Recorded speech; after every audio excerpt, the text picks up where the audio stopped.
I built you this cliffside burrow as part of my Minecraft storytelling world. In Kaldheim, these burrows are necessary to help couriers travel from the steep cliffs all the way to the floating amethyst islands. Couriers use elytra to glide on the wind to lessen the need for bulky air balloons. This particular hobbit hole will serve as a checkpoint on your quest to discover the dark and mysterious past of the two shamans of the mountain and guiding you to the magical and mysterious mushroom mansion. I started this build by outlining the shape of the burrow into the cliffside. I used spruce logs to match the nearby biomes and to create a quaint look forgotten by modern times. As I found the shape I wanted, I added detail to the windows, rounding out the sharp edges and framing it using trapdoors and stairs. Moving inside, I did the same with the back wall of the cabin and the inside side of the window.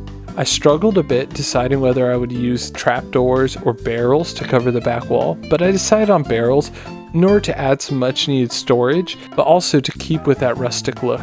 I noticed the cabin was looking really dark and tried to find a lighting solution, but because I had placed trapdoors on the roof, I couldn't place chains on top of them. So I destroyed them, replaced them with planks, and used chains and lanterns to light the room. After that, I played with slabs and trapdoors on the ceilings to try to define it and also help elongate the room. The front and back walls along with the ceiling were looking rather well, and I decided to define the inside of the room using furniture. I started with a desk and a chair in the corner, but I found that the desk was looking rather drab, no matter what I really did with it.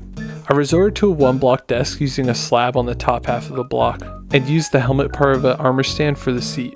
I decorated the walls with some elytra and item frames, and added buttons for definition.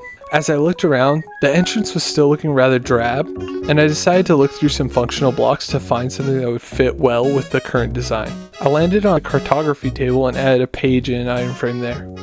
I also used a smithing table, which I added a block next to, and an item frame with a hoe inside to simulate the look of a hammer. This helped show that the burrow was not abandoned. I felt satisfied with the interior design and moved to the cliffside in order to define the cabins from the actual cliff. As I added spruce logs, I realized this is an outpost for couriers traveling long distances, and they probably needed somewhere to sleep. So I began defining a second burrow up and to the right. This was a perfect opportunity to use a secret door, and I took it. I wanted to add a door at the back of the larger burrow that led up to the smaller burrow. As I headed into the larger burrow, I noticed that the room still wasn't popping and decided to define the desks even more, adding planks on the inside and a trap door, like it was kind of a clerk's office. And then I added candles all around the room in order to light the room much better.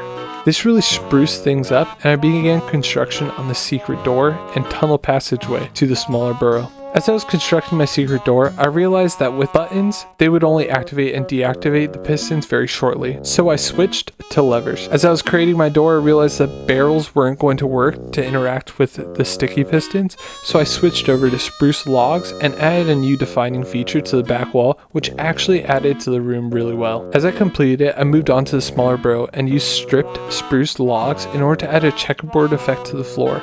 I then added some beds and chests in order to complete the look of a berthing. I really loved how this room turned out, and the colorful pops really added to the rustic feel without taking away from it too much. Now that both burrows were complete and they had a hidden passage, I needed to flesh out the hidden passage, so I added some planks and some flowers and pots. With the insides complete, I moved outside once again to define the smaller burrow from the cliffside, and then continued on to work on the balcony for the larger burrow in order to add some more space. This created more functionality in the balcony. Because it was supposed to be an area where couriers were supposed to land after flying with elytra, it needed to have the space for them to land. First, I expanded on the balcony and wrapped around the cabin. Next, I added a little mailbox to increase the usefulness and functionality of that space, and also to add to the effect that this was a courier's office where you could drop mail.